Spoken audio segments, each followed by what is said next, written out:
Your brand may be staying on top of current trends, but are you agile enough to stay relevant, resilient, and successful as customers, competition, and the world continues to change at a breakneck pace? I'm thrilled to share the newly revised version of my first book, The Agile Brand. I'm calling it The Agile Brand Revisited. It's been updated to reflect our continually changing world, and it provides 7 principles that form the backbone of an agile brand, offering detailed insights and actionable steps for incorporating them into your business strategy. This is the book that started it all, and I'm excited to share it with you. It's now available in print and digital formats and available everywhere. Learn more by going to the Agile Brand Guide website at www.agilebrandguide.com. It's time to gather loved ones together for all the holidays' best spread. Lynn's has great prices on all your favorite Thanksgiving items, from delicious turkey with all the fixings to mashed potatoes and yummy pies. We have everything you need to create your perfect Thanksgiving dinner. Whether it's cooking the traditional meal, completely store-bought, or a combination of both, your best holiday meal starts here. Learn more and start shopping today at linsgrocery.com. Lynn's, where delicious begins. Welcome to Season 4 of the Agile Brand with Greg Kihlstrom, where we discuss business agility through customer experience, employee experience, and digital transformation. I'm your host, Greg Kihlstrom. The Agile World podcast is brought to you by TEKsystems, an industry leader in full-stack technology services, talent services, and real-world application. For more information, go to teksystems.com. To read more about the topics discussed on this show, you can go to my website at gregkihlstrom.com and read my latest articles or get a copy of my latest book, Meaningful Measurement of the Customer Experience, now available on Amazon and other retailers. My name is Greg Kihlstrom, and I'm the host of the Agile Brand podcast. While podcasting really began in the early 2000s, it's grown dramatically over the last several years. According to some recent statistics, 62% of the U.S. population ages 12 plus have listened to a podcast, with over 1/3, or about roughly 104 million people listening regularly. And that's just in the United States alone. Podcasts come in many shapes and sizes and can be an incredibly effective marketing platform for brands, influencers, and for others. Today, we're going to talk about the future of podcasting with someone who has been at the center of this movement since he founded his company in 2015. To help me discuss this topic, I'd like to welcome Josh Nielsen, founder and CEO of Zencastr. Josh, welcome to the show. Thanks, Greg. Happy to be here. Yeah, looking forward to talking about this with you. Why don't we get started by giving a little background on yourself before you founded Zencastr? Before I founded Zencastr. All right. Jumping back a bit. Yeah. Yeah. We'll get to Zencastr in a second, but yeah. I grew up in Texas, lived there till I was about 16. And then I moved all over the Western United States. I've lived a little bit outside of the country in places like Australia, New Zealand, and Thailand. And now I am located in Salt Lake City and love living in the mountains. Nice. So yeah, let's dive in here and start with a little background on podcasting itself. So, while it's extremely popular now, there were technically podcasts back in the early 2000s, though they weren't nearly as popular with such a broad demographic. What do you think brought about such a rise in popularity over the last several years? Well, I can tell you what happened because I watched it happen. When I started building Zencastr, there was nowhere near as much excitement in the space as there is now. It was sort of a sleepy industry. And I really got to say, I didn't have the force. I didn't even know it was going to be as big as it became, but, got lucky, I suppose. But really what happened, to answer your question, is, I'm trying to remember. This was as I was building kind of the initial versions of Zencastr that started to blow up, and really the wave kind of built. And it was because you had podcasts like Serial and This American Life, I think, were the two sort of breakouts that happened in 2016-ish. Yeah. Where they suddenly were getting millions of I think it was Serial hit a milestone where they got 1 million downloads per episode, and they were hitting that regularly. And then everybody's head started to turn whoa, there's actually, that's a lot of eyes. That's a lot of brand impressions from an advertiser perspective. Yeah. And so people realize, hey, there's gold in those hills if there's going to be, that many people interested. As you mentioned, in the United States alone, 60+%, are listening monthly, if not more, and it's just continuing to grow. And if you look at I think I just saw the brand spend projections. It was projected to be, the market size tripling by 2023 to 3 point something billion. Now the new projection is by 2026, it's going to be 6 point something billion, another doubling. So it's hitting a exponential growth curve. And it's really just because so many people are interested in podcast content.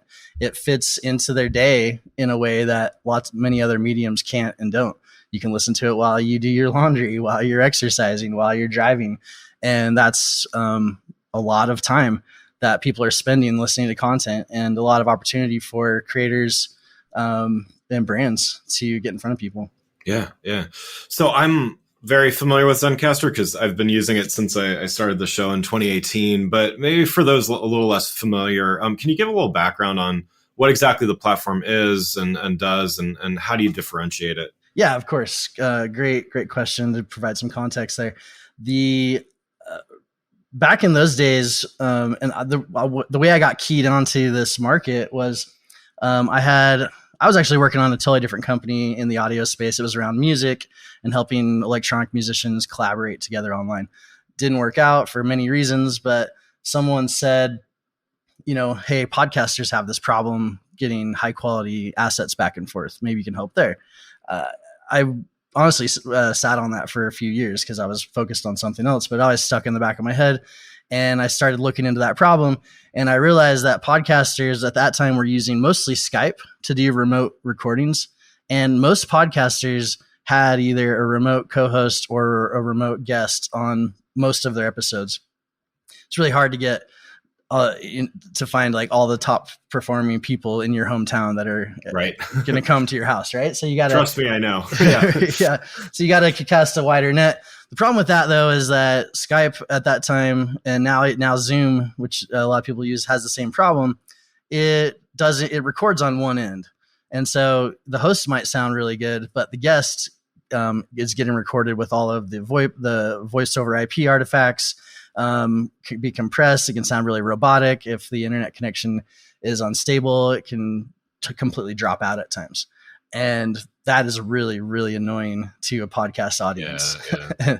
They'll jump your case on Twitter. They will stop listening to your show if you've just got poor quality audio. It's really annoying to the brain. And so it was a major pain point for podcasters at the time. And we are still, and that was kind of the initial problem and the initial entry point that we solved. Long answer to your question was a double-ended recording solution. So you send a link to whoever you want to record with. It records them locally on their end, records you locally on your end, and then we mix those tracks together after the fact. So you have a really high-quality recording on both sides that is easy on the listener ears and sounds great and professional. And I should add, that was our entry to market. Now we've expanded and we realize there's a lot of other problems in helping podcasters create high quality content. And so now we're helping them produce the content, distribute it, grow the audience, and also find monetization. Yeah. And I wanted to follow up with that anyway, because, you started Zencastr in 2015. There was, I think it was audio only, and, the limited set of features, even though they were much needed features. But, can you talk a little bit about, those early days versus now? What's changed both in the platform, but also just from how you're seeing people use the platform? Yeah, I mean, the market is just blowing up. It's white hot, and that's been a big change. A lot more interest, a lot more bigger players in the market, a lot more people coming from other mediums to get into podcasting as well. It's starting to become just another arrow, like a necessary arrow in your quiver of your content marketing strategy. And for a lot of people, the most powerful part of that.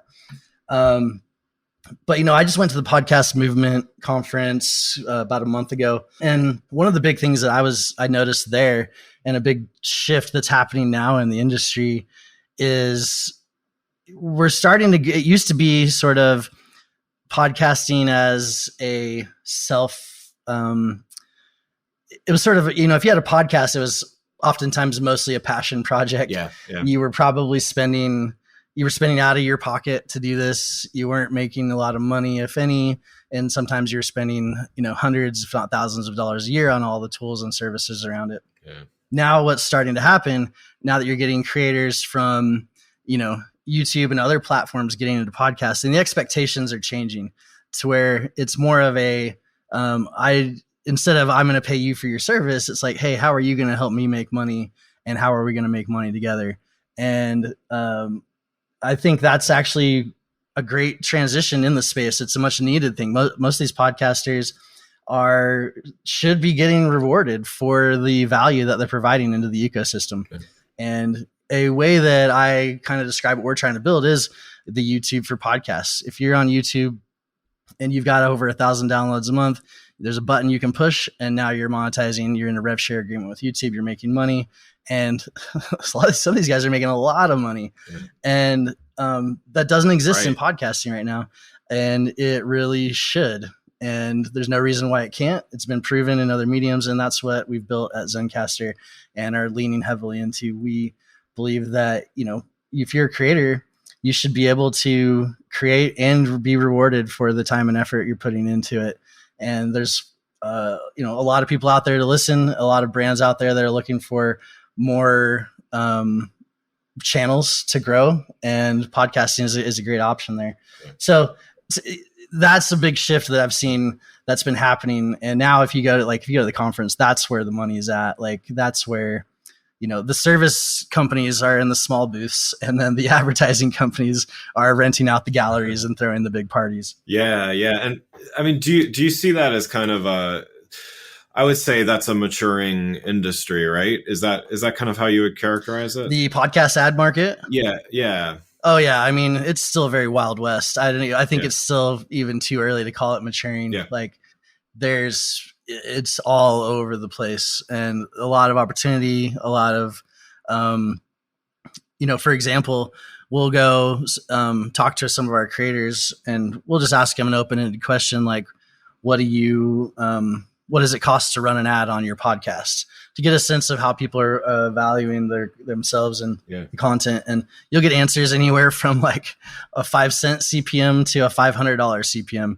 And it's just because the market is so all over the place right now. And that's not a bad thing. It just means like there's a lot of work to be done to actually help people figure out how to actually make money, and also not waste a ton of time. That's another big thing, like not just monetization, but if a podcast takes you 6 hours per episode, which is what our current users are, or not so current, but like old surveys we used to do before we started building all this product, that was the answer, average of 6 hours. Some people are spending a lot more time. And so just bringing that time to a creation down, and also making it so that it's valuable for the creators, is really a big part of what I think the podcasting market needs. There's so many people that try to get into podcasting every day, hundreds, if not thousands probably, and very few of them actually make it out of the other end of producing content and continuously making a show. It's not because they don't want to. It's not because they don't have talent. It's just it can be really hard and difficult without the right tool chain and the right help to not only help you create the content quickly, find your audience, and then start kicking on the money as well, without having to be everything to everyone. Like right now, so many podcasters are trying to be a marketer, a podcast host, ad sales broker, social media, and nobody can really do all of that stuff well on their own. You kind of have to focus, but so many are being pulled in those directions right now. Totally agree. And I think that's where it is kind of pointing to what you were saying earlier. It's got some room to mature, surely, as a communication tool, and as an industry, even though it is being used so prevalently. As far as content goes, I mean, I think that's certainly a key thing. I mean, you can have the greatest team in the world, but if the content of the show is not compelling and everything, it's not going to get that audience that is going to stick with it. What have you seen in terms of trends and content? I mean, I know there's more podcasts than ever, so probably more diverse content, but are there any things that you're seeing, and maybe just to focus that question, content as far as those brands and those marketers out there that are looking to get into podcasting? Like any trends that you're seeing there? One thing I'm seeing is just more and more brands are getting into it in one way or another. Yeah. I'm always sort of surprised at the different kinds of content, and there's just such a diverse array of all different kinds of interests that I couldn't even tell you. Like, I mean, there's the obvious ones like true crime is hot, right? Yeah. I think everybody knows that. But aside from that, we try not to focus too much on like what the content is, but just helping give everybody the tooling that they need. As far as like trends, I think it's just a lot of it is just this move towards people be kind of a creator economy that you're seeing happen in other places is definitely strong in the podcasting now. People are coming into podcasting not so much like, obviously they have passion, but it's also with an expectation that they're going to be able to build a business out of this. Yeah. And that's kind of the goals they're coming into. Podcasters are very entrepreneurial people, very strong-willed, the ones especially that are successful now because and in the past because it's not been an easy road to walk down. And now we're just seeing there's a lot of demand for people to come in and build a business out of podcasting, by and large. Yeah, great. So what's on your roadmap with Zencastr? What do you see in the next couple of years ahead? Well, as I mentioned, we've recently launched the full creation suite, not just recording, but production and editing, promotion, and monetization. Further down the road, I think we're leaning pretty heavily right now into helping them monetize through advertising. It's sort of clearly everybody wants to do that in some way, but there's a lot of other options I think that make sense for podcasters to monetize with that you're seeing a lot of people are already engaging with, which is like private RSS feeds, backer programs. You're seeing like live streams and like paid kind of other sorts of events. Also like merch, there's all different ways that you can monetize. And I think if you're a new podcaster and you're growing, getting off the ground, you may have a easier time making money with a backer program. I've talked to some podcasters that have, maybe 5,000 downloads a month or less, but they've got a really strong, loyal audience and a backer program, and like 500 of their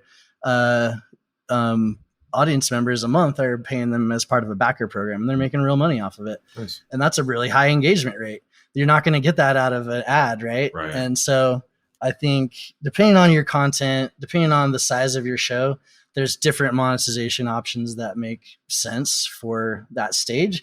And we want to be there to serve in all of those different areas. So that's some of where our head's at moving forward, is not just monetizing through advertising, but finding all of the different ways that you can provide value to your audience and provide a deeper connection there that's going to be valuable for them.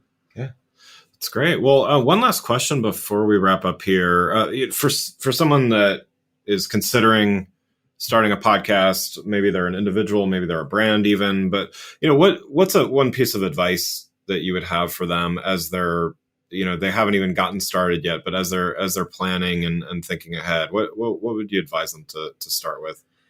That's a great question. I think part of it is like, you can spend a lot of time theorizing about what your podcast is going to be, what you want it to be about, the theme, I guess, whatever. I tend to be on the side of like, you'll figure that out as you go. Yeah. And there might be some throwaway episodes, or you might find that the theme or that you started off with is not really what you're ultimately interested in talking about every week, and you go in a different direction. And I think and this is really just maybe entrepreneurial advice in general, is like, just get started, start putting some recordings down and see what works, rather than trying to figure it out all at once. And obviously come to Zencastr.com. We'd love to help you.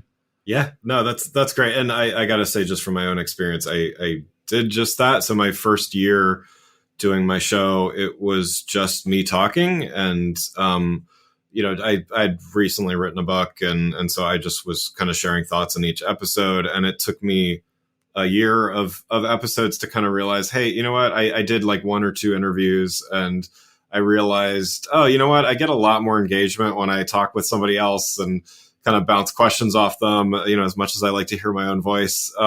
So, totally agree with your thoughts there. And I mean, this is the Agile Brand podcast. And so I definitely believe in a very iterative approach to doing things and improving. So no, I think that's great advice. Really, really appreciate you joining the show today. Yeah, really happy to be here, Greg. Thank you so much for the invite. Yeah. Well, again, I'd like to thank Josh Nielsen, founder and CEO of Zencastr, for joining the show. Thanks for listening to the Agile Brand with Greg Kihlstrom. Talk with you next week. Thanks again for listening to the Agile Brand with Greg Kihlstrom podcast, brought to you by Tech Systems. If you enjoyed the show, please take a minute to subscribe on your podcast channel of choice and leave us a rating so that others can find the show more easily. You can access more episodes of the show at www.theagilebrand.show. To get a copy of my latest book, Meaningful Measurement of the Customer Experience, visit my website at gregkihlstrom.com. Until next week, stay agile.